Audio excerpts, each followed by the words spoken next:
ஓம் ஸ்ரீராம ராம ராமேதி ரமே ராமே மனோரமே சகசிரநாம தத்துல்யம் ஸ்ரீராம நாம வராணனே. உலகம் யாவையும் தாமுழா வாக்கலும் நிலைபெறுத்தலும் நீக்கலும் நீங்களா அழகிலா விளையாட்டுடையார் அவர் தலைவர் அன்னவர் சரண் நாங்களே.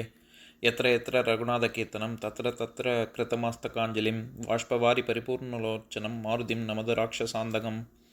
அஞ்சிலே ஒன்று பெற்றான் அஞ்சிலே ஒன்றை தாவி அஞ்சிலே ஒன்று ஆறாக ஆரியர்க்காக ஏகி அஞ்சிலே ஒன்று பெற்ற அணங்கை கண்டு அயலாரூரில் அஞ்சிலே ஒன்றை வைத்தான் அவன் எம்மை அழித்துக் காப்பான். இன்னைக்கு நம்ம கம்பராமாயணத்துல பாலகாண்டத்துல மிகை பாடல்கள்ல அகலிகை பாடலத்துல 9வது பாடல் பார்க்க போறோம்.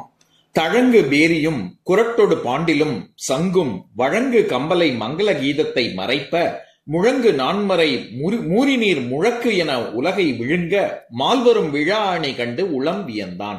இதுதான் பாட்டு. இப்ப நம்ம பதம் பிரிச்சு பொருள் பார்ப்போம்.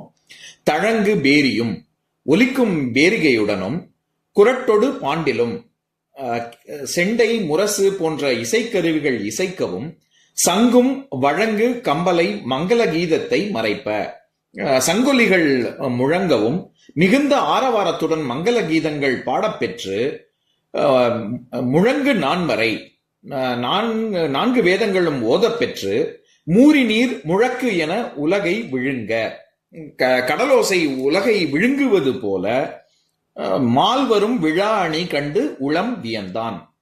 இந்திரன் திருவிழா கோலத்தில் உலாவரும் அழகு கண்டு வியந்து நின்றான். இப்ப நம்ம இந்த பாட்டுல இருக்கக்கூடிய நயங்களை பார்க்கலாம்.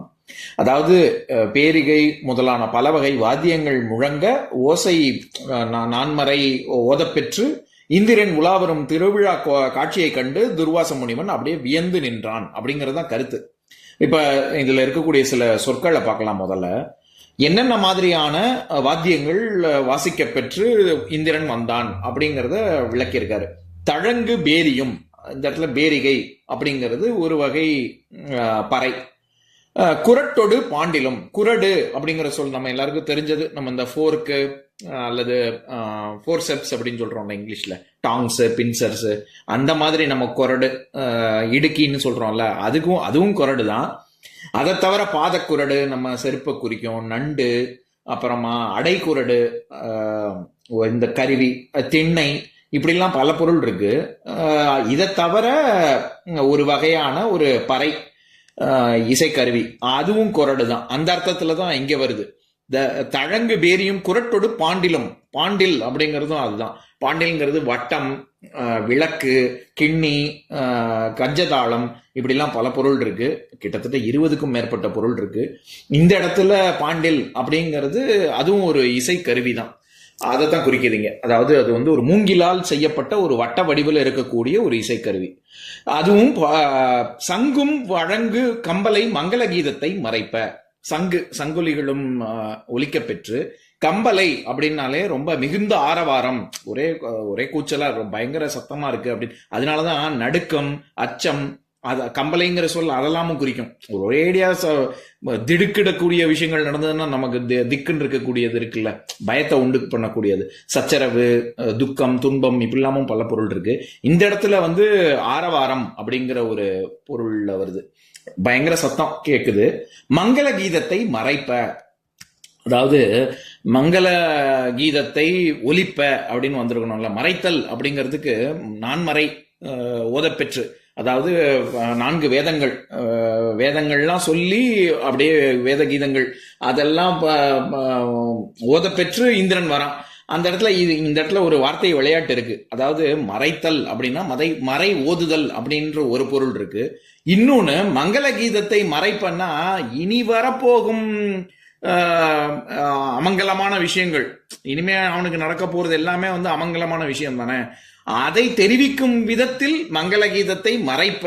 இனி நடக்க போற விஷயம் இதெல்லாத்தையும், இப்ப நடக்கக்கூடிய ஆரவாரம், தேவலோக கன்னிகைகள் ஆடுவது, ஐராவத யானை மேல் இவன் உட்கார்ந்து வருவது, அப்புறம் போன பாடல்ல பார்த்தோம்ல சாமரம் வீச பெற்று வெண்கொற்ற குடை, இது எல்லாமே மறைய போகிறது பார்க்கடலுக்குள்.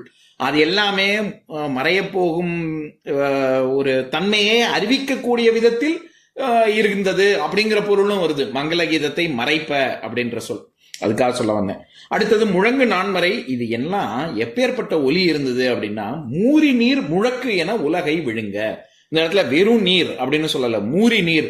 மூரி அப்படிங்கிற சொல்லுக்கு வலிமை, பெருமை, பழமை, எருமை, இப்படிலாம் பல பொருள் இருக்கு. இந்த இடத்துல ரொம்ப பழம்பெரும் நீர், கடல். அதாவது கடல்ங்கிறது ரொம்ப ரொம்ப முன்னாடியே, பூமிக்கு முன்னாடியே கடல் உருவானது அப்படிங்கிறது விஞ்ஞானமும் அப்படித்தானே சொல்லுது. பூமிக்கு முன்னாடியே உண்டானது கடல் அப்படிங்கிறதுனால மூரி நீர் அப்படிங்கிறது முதன்மையான, முன்னோடியாக, பழமையாக இருந்த, ஆதி காலத்துல இருந்தே இருக்கக்கூடிய நீர். அதனால மூரி நீருங்கிறது இந்த இடத்துல கடல் நீரை குறிக்குது. கடல் நீர் எப்படி ஆரவாரம் ஓசை எழுப்புமோ அப்பேற்பட்ட ஓசை எழுப்பி கொண்டு உலா வந்தான் அப்படின்னு சொல்றார். நான் எதுக்கு இதை இவ்வளவு விவரமா சொல்றேன்னா, கோள், பூகோளம், ஞாலம், அண்டம், பேரண்டம், இந்த மாதிரியான சொற்கள்லாம் இருக்குல்ல, இது எல்லாமே நம்ம இந்தியர்கள் எப்பேற்பட்ட ஒரு விஞ்ஞானத்துல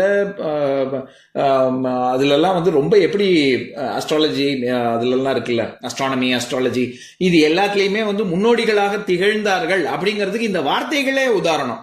ஞாலம், தொங்குவது, அண்டம் எலிப்டிக்கல் ஷேப்ல எல்லாமே இருக்கு, பூமி மட்டும் இல்ல. கிரகம், கிரகிக்கும் தன்மை கொண்டது. கோள், கோள் வடிவத்தில் இருக்கிறது. நம்ம பூமி மட்டும் இல்ல, எல்லா கிரகங்களுமே கோள் வடிவத்தில் இருக்கிறதுனாலதான் கோள். அதை பத்தி நம்ம பூமியே கோள் வடிவத்தில் இருக்கிறதுனால அதை பத்தி படிக்கக்கூடிய சாஸ்திரம் பூகோள சாஸ்திரம். இந்த மாதிரியான சொற்கள் அந்த வரிசையில மூரி நீர், அப்ப அந்த மூரிங்கிற சொல்லும் வருது. அதுக்காக தான் நான் இவ்வளவு விளக்கமா சொல்றேன். ஏன்னா இது கடலானது பூமிக்கும் முன்னாடியே உருவானது அப்படிங்கிற ஒரு பொருள்பட வருது இல்ல, பழமை வாய்ந்த நீர் அப்படின்னு. அது எப்படி ஒலி எழுப்புமோ அந்த மாதிரி உலகை விழுங்கக்கூடிய விதத்தில் ஒலி எழுப்பி கொண்டு வந்தான் அப்படின்னு சொல்றாரு. அடுத்தது இந்திரன் வந்தான் அப்படின்னு சொல்றதுக்கு மால்வரும் விழா அணி கண்டு உளம்பியந்தான். இந்த இடத்துல மால் அப்படிங்கிற சொல்லு அதுவும் நம்ம ஏற்கனவே பார்த்திருக்கோம்னு நினைக்கிறேன்.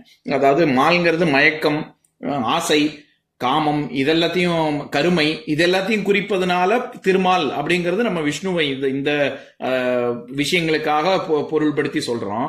ஆனா இது விஷ்ணுவை மட்டும்தான் குறிக்குமா அப்படின்னு கேட்டா இல்ல.